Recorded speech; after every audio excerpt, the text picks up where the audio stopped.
بسم اللہ الرحمن الرحیم۔ نماز میں اگر پہلی ہی رکعت میں سورہ ناس پڑھ دیا تو اب دوسری رکعت میں کون سی سورہ پڑھیں گے؟ یہ مسئلہ بہت ہی زیادہ پیش آنے والا ہے۔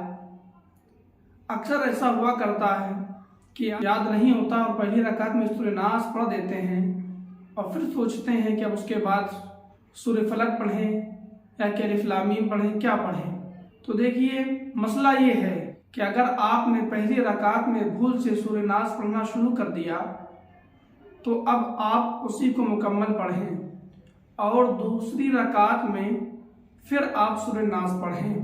اگر آپ 4 رکعت سنت مؤکدہ نماز پڑھ رہے ہیں اور پہلی ہی رکعت میں بھول سے آپ نے سورہ ناس پڑھ دیا تو اب باقی کی جو 3 رکعت ہے اس میں بھی آپ کو سورہ ناس ہی پڑھنا ہوگا، کیونکہ جان بوجھ کر قرآن پاک کو الٹا پڑھنا مکروہ تحریمی ہے۔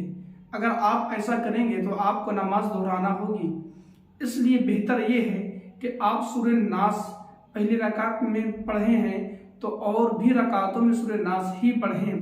اب سوال یہاں پر یہ پیدا ہوتا ہے کہ جب جان بوجھ کر قرآن پاک الٹا پڑھنا مکروہ تحریمی ہے تو آپ نے دیکھا ہوگا کہ جو بچے جب قرآن پاک پڑھنا سیکھتے ہیں مدرسوں میں تو ان کو پہلے جو اما پارا دیا جاتا ہے وہ الٹا لکھا رہتا ہے، تو وہ تو جان بوجھ کر ہی الٹا لکھا رہتا ہے اور الٹا ہی پڑھایا جاتا ہے، تو کیا اب یہاں ان کو گناہ ملے گا؟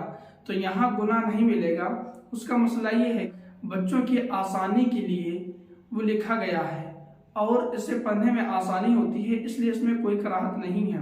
اگر کوئی حافظ دور نکال رہا ہے، جیسا کہ آج کل مدرسین یہ اپنے شاگرد سے کہہ دیتے ہیں کہ پہلے 30واں پارہ سنائیے، پھر 29واں پارہ سنائیے، پھر 28واں پارہ سنائیے، تو یہ ایک یادداشت کے لیے، بچے کی یادداشت کے لیے ایسا کیا جاتا ہے، اس میں کوئی کراہت نہیں ہے۔ ویسے اگر سے آپ قرآن پاک نماز کے حالت میں پڑھ رہے ہیں یا کہ تلاوت کی نیت سے ہی پڑھ رہے ہیں اور الٹا پڑھ رہے ہیں تو ایسا پڑھنا مکروہ تحریمی ہے، لہٰذا ہم لوگوں کو اس سے بچنا چاہیے۔ اگر نماز کی حالت میں جان بوجھ کر آپ قرآن پاک کو الٹا پڑھتے ہیں تو آپ کو نماز واجب الادا یعنی دہرانا ہوگی۔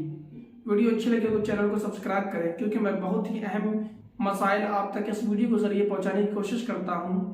ملتے ہیں اگلی ویڈیو میں ایک نیو سوال کے ساتھ۔